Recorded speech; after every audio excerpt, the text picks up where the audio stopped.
اس قرآن کا اتنا بڑا مرتبہ ہے۔ یہ قرآن جب آیا تو اس کی تجلیات سے دنیا اور آسمان جھگمگا اٹھے۔ یہ وہ دوست ہے جو زندگی میں بھی اپنے پڑھنے والوں کا ساتھ دیتا ہے، ان کو سیدھی راہ دکھاتا ہے، ان کو ہدایت کا راستہ بتاتا ہے۔ جب اس کو نافذ کیا جاتا ہے، اس کے قانون پہ عمل کیا جاتا ہے تو دنیا میں امن و امان قائم ہوتا ہے، دنیا میں انصاف قائم ہوتا ہے، دنیا میں امن و امان کی لہریں اٹھتی ہے۔ عزیزان گرامی، یہ میں نہیں کہتا بلکہ دنیا میں جتنے بڑے بڑے اسکالرس آئے ہیں، چاہے وہ برنارڈ شاہ سے لے کر father of the nation Mahatma Gandhi تک، ہر ایک نے اس بات کا اقرار کیا ہے کہ موجودہ دنیا میں اگر امن و سلامتی اور انصاف کا نظام نافذ کرنا ہے تو قرآن کے قانون کو نافذ کر دیا جائے گا۔ عزیزان گرامی، اس قرآن کا اعجاز یہ ہے کہ ابھی حال ہی میں یہ کووڈ سے پہلے جب ہندوستان کی سرزمین پر عورتوں پر اتیاچار ہو رہا تھا، ظلم و ستم ہو رہا تھا، ان کے ساتھ بدتمیزیاں کی جا رہی تھی، تو اس وقت دنیا نے یہ دیکھا کہ سیکولر تو سیکولر، انصاف پسند تو انصاف پسند اس ملک کے فرقہ پرست جماعتیں اور فرقہ پرست بھی یہ لوگ کہنے پر مجبور ہو گئے کہ اگر ہندوستان میں اگر عورتوں پر اتیاچار کو روکنا ہے، ان پر ظلم و زیادتی کو روکنا ہے تو یہاں پر شریعت کا قانون نافذ کیا جائے، یہاں پر قرآن کا قانون نافذ کیا جائے۔ عزیزان گرامی، یہ وہ کتاب ہے جو دنیا میں تو انسان اس کے پڑھنے والوں کا ساتھ دیتی ہے، لیکن یہ ایسا وفادار دوست ہے آپ کا، اگر آپ اس کی تلاوت کرتے ہیں، اس کو سمجھتے ہیں، اس کے بتائے ہوئے راستے پر عمل کرتے ہیں تو یقیناً یہ دنیا میں آپ کا مونس و مددگار تو ہے ہی ہے، آخرت میں بھی اس موقع پر جب حشر کا میدان ہوگا، جس کو ڈے آف ججمنٹ کہا جاتا ہے، جس کے متعلق کہا گیا ہے کہ عام انسان تو انسان، انبیاء کرام بھی نفسی نفسی کے نعرے لگا رہے ہوں گے، ہر ایک کو اپنی پڑی ہوگی، باپ بیٹے سے بھاگ رہا ہوگا، ماں بیٹی سے بھاگ رہی ہوگی، دوست سے منہ چھپا رہا ہوگا۔ ایسے حالات میں بھی اللہ کے رسول صلی اللہ علیہ وسلم ارشاد فرماتے ہیں کہ قرآن بروز محشر حشر کے میدان میں اپنے پڑھنے والوں کی اللہ سبحانہ و تعالیٰ کی بارگاہ میں سفارشی بن کر آئے گا اور اس کی سفارش کو قبول کیا جائے گا۔ اتنا ہی نہیں عزیزان گرامی، حدیث شریف کے مفہوم میں آتا ہے کہ اللہ کے رسول صلی اللہ علیہ وسلم ارشاد فرماتے ہیں کہ قرآن حشر کے میدان میں جب بارگاہ رب العالمین جلال میں ہوں گے، ایسے میں قرآن اللہ سے اپنے پڑھنے والے، اپنے چاہنے والوں کے حق میں جھگڑا کرے گا، جھگڑالو بن جائے گا۔ اللہ اکبر۔ عزیزان گرامی، یہ قرآن ہے جو دنیا سے لے کر ہمارے آخری امتحان گاہ تک ہمارا ساتھ دینے والا ہے۔ علماء کرام بیان فرماتے ہیں کہ قرآن جہاں اپنا حق ادا کرتا ہے دنیا اور آخرت میں بھی، وہیں پر قرآن کے ہم پر بھی 5 حقوق عائد ہوتے ہیں۔ علماء کرام بیان کرتے ہیں کہ قرآن کا پہلا حق یہ ہے کہ اس پر ایمان لایا جائے۔ الحمدللہ ثم الحمدللہ، کوئی مسلمان دنیا میں ایسا نہیں ہے جو قرآن پر ایمان نہیں لاتا، بلکہ ہمارا ایمان قرآن کے ساتھ ساتھ تمام مقدس کتابوں پر ہے جو اللہ رب العالمین کی جانب سے نازل کی گئی۔ قرآن کا دوسرا حق ہم پر یہ ہے عزیزان محترم کہ قرآن کو پڑھا جائے، اس طرح پڑھا جائے کہ جس طرح سے اس کا حق ہے۔ علماء کرام نے بڑی تحقیق کے بعد میں یہ ارشاد فرمایا ہے، اس نقطے پر پہنچے ہیں کہ آج دنیا میں جو ذلت و رسوائی ہمارا مقدر بن چکی ہے، جو ہم ذلیل و رسوا ہو رہے ہیں، اس کی 2 اہم وجوہات ہے۔ ایک تو قرآن سے دوری ہے اور دوسرا ہماری نا اتفاقی ہے، ہمارا نفاق ہے، ہماری آپس میں خانہ جنگی ہے۔ عزیزان گرامی، علامہ اقبال علیہ رحمہ نے اپنے دور کے مسلمانوں کی قرآن سے بے رغبتی کا مرثیہ پڑھتے ہوئے کہا تھا کہ وہ زمانے میں معزز تھے مسلمان ہو کر، وہ زمانے میں معزز تھے مسلمان ہو کر، اور ہم خوار ہوئے تاریخ قرآن ہو کر۔ عزیزان گرامی، قرآن کو پڑھنا چاہیے جس طرح سے حق ہے، جس طریقے سے ہمارے سلف و صالحین نے اس کو پڑھنے کا حق ادا کیا ہے، جس طرح صحابہ کرام رضوان اللہ تعالیٰ علیہم اجمعین نے اس کو پڑھا ہے۔ ایک دو واقعات عرض کرتے ہوئے میں اپنی گفتگو کو تمام کرتا ہوں کہ شہزادی کونین خاتون جنت حضرت فاطمہ الزہرا رضی اللہ تعالیٰ عنہ ہیں، سردی کی طویل ترین رات ہے، آپ رضی اللہ تعالیٰ عنہ 2 رکعت نماز تہجد کی نیت باندھتی ہے، اور ایسے کیف و سرور کے عالم میں تلاوت قرآن فرما رہی ہے، ایسے جذبے کے ساتھ، ایسے جذب کے عالم میں، کیونکہ وہ قرآن پڑھتے تو یہ نہیں سمجھتے کہ ہم قرآن پڑھ رہے ہیں، بلکہ وہ سمجھتے تھے کہ قرآن جو ہے اللہ کے ساتھ ہماری ہم کلامی ہے۔ چنانچہ کتابوں میں آتا ہے کہ حضرت بی بی فاطمہ رضی اللہ تعالیٰ عنہ طویل ترین 2 رکعتیں پڑھتی ہے، اور جب سلام پھیر کر دعا کے لیے ہاتھ اٹھاتی ہے تو کیا دیکھتی ہے کہ صبح صادق کے لیے کچھ بس باقی رہ گیا ہے۔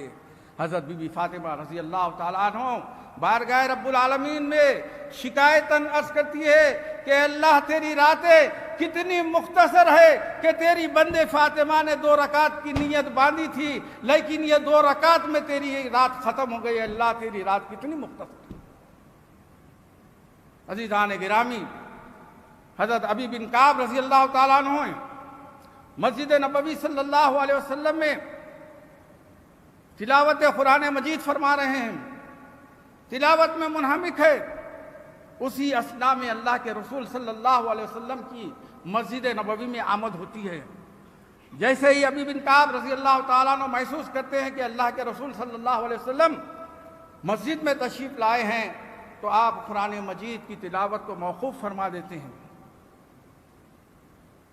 رسول اللہ صلی اللہ علیہ وسلم ارشاد فرماتے ہیں کہ ابن کعب، قرآن کی تلاوت کو جاری رکھو، تسلسل کو برقرار رکھو۔ حضرت ابی کعب رضی اللہ تعالیٰ عنہ ارشاد فرماتے ہیں کہ یا رسول اللہ صلی اللہ علیہ وسلم، یہ کلام آپ پر نازل ہوا ہے، آپ صاحب کلام ہیں، آپ کے سامنے میں کس طرح قرآن کی تلاوت کر سکتا ہوں؟ اللہ کے رسول صلی اللہ علیہ وسلم ارشاد فرماتے ہیں کہ ابن کعب، مجھے یہ حکم دیا گیا ہے۔ ابن کعب رضی اللہ تعالیٰ عنہ فوری بھاگ جاتے ہیں اور عرض کرتے ہیں کہ یا رسول اللہ صلی اللہ علیہ وسلم، میرے ماں باپ آپ پر قربان کہ اللہ تبارک و تعالیٰ نے میرا نام لے کر کہا ہے۔ اللہ کے رسول صلی اللہ علیہ وسلم ارشاد فرماتے ہیں کہ ہاں ابن کعب، اللہ تبارک و تعالیٰ نے تمہارا نام لے کر کہا ہے کہ ابن کعب سے کہو کہ وہ قرآن مجید کی تلاوت کرے، اور یا پیارے حبیب صلی اللہ علیہ وسلم، آپ بھی اس سے محظوظ ہو اور ہم بھی اس تلاوت کو سنیں۔ تو عزیزان گرامی، کیا تلاوت کا جذبہ تھا کہ عرش والے بھی ان کے اس تلاوت کلام مجید کو سنتے تھے۔ آج ضرورت اس بات کی ہے، اس جلسوں کو منعقد کرنے کا مقصد و منشا یہ ہے کہ آج ہمارے پاس ہر چیز کے لیے وقت ہے۔ صبح سے شام تک ہمارے گھروں میں ٹی وی آن ہوتا ہے۔ میرے بزرگ نوجوان، میری ماں اور بہنوں کا کوئی دن ایسا نہیں گزرتا کہ جب وہ face book per on line نہ آئیں، واٹس ایپ پر توجہ نہ دیں، یوٹیوب پہ کچھ ویڈیوز کا نظارہ نہ کر لیں۔ لیکن افسوس، صد افسوس عزیزان محترم، ہمارے پاس وقت نہیں ہے تو تلاوت قرآن مجید کے لیے وقت نہیں ہے۔ ہمارے پاس وقت نہیں ہے تو اپنے اہل و عیال کو قرآن کی تعلیم دینے کے لیے وقت نہیں ہے۔ آج اگر ہم اپنی ذلت و مستی کو دور کرنا چاہتے ہیں، آج پھر اپنا جو نام گم ہو گیا ہے اس کو کمانا چاہتے ہیں، آج اپنا مقام اگر پھر حاصل کرنا چاہتے ہیں تو پھر وہی نسخے کیمیا کو اپنے ہاتھ میں لینا ہوگا جو آقا نامدار صلی اللہ علیہ وسلم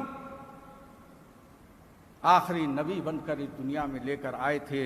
اپنی اس گفتگو کو اختتام پر لاتے ہوئے اللہ تبارک و تعالیٰ سے دعا کرتا ہوں کہ اللہ رب العالمین مجھ کو اور ہم تمام کو قرآن مجید کو پڑھنے، اس کو سمجھنے اور اس پر عمل کرنے اور اس کے بتائے ہوئے راستے پر چلنے کی توفیق عطا فرمائیں۔ اللہ رب العالمین ہم کو قرآن کے حقوق ادا کرنے والا بنا دیجئے۔ اللہ رب العالمین جو یہ کرونا وبا چل رہی ہے، اللہ رب العالمین ساری دنیا سے اس کا خاتمہ فرمائیں اور ساری دنیا میں اپنی رحمت کی شفا کی ہوائیں چلا دیجئے۔ ربنا ظلمنا انفسنا وان لم تغفر لنا وترحمنا لنکونن من الخاسرین وآخر الدعوانا ان الحمد للہ رب العالمین۔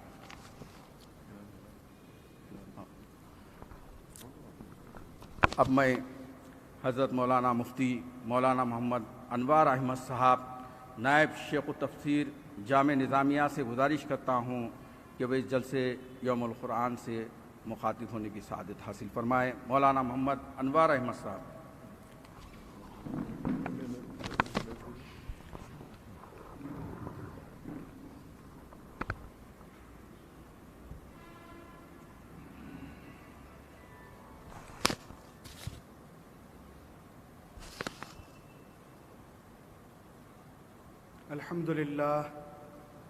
الحمد للہ رب العالمین والصلاة والسلام على سید الانبیاء والمرسلین وعلى آلہ الطاہرین واصحابہ اجمعین، اما بعد۔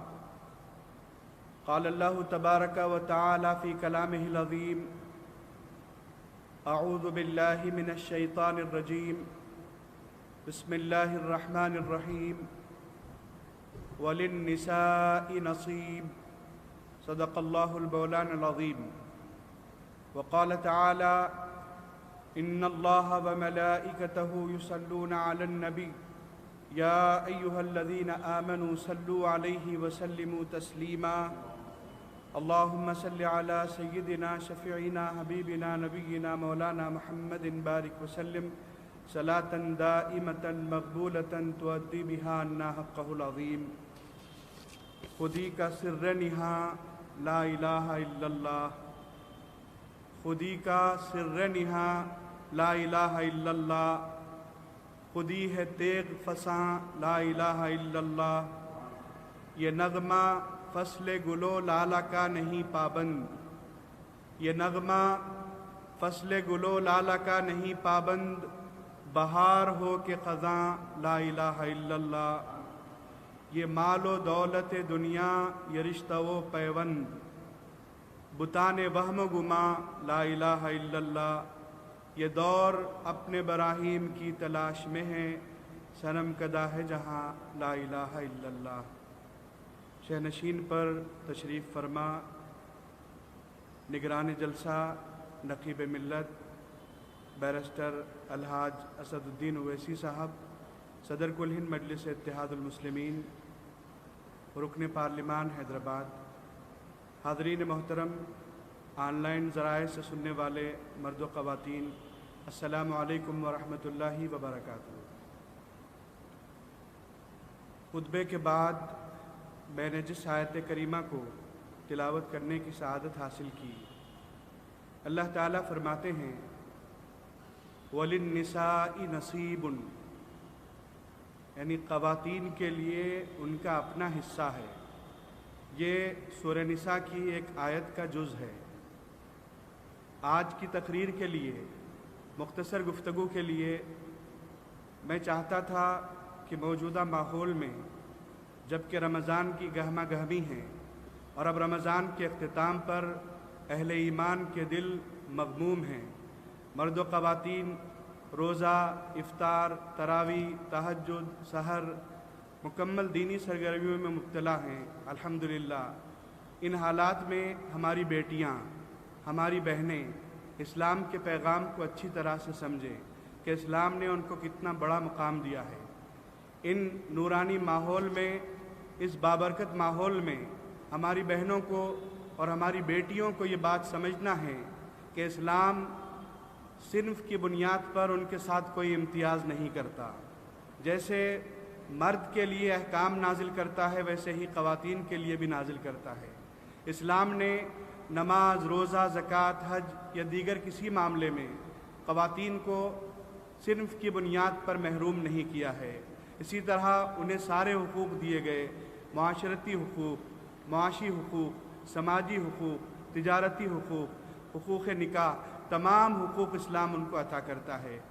اور بعض بظاہر ایسی چیزیں ہیں جس کو سمجھ کر خواتین کے فکر کو بعض گوشوں سے مبتلا کرنے، ان کو گمراہ کرنے کی کوشش کی جا رہی ہے، جیسے باجماعت نماز کا معاملہ ہے۔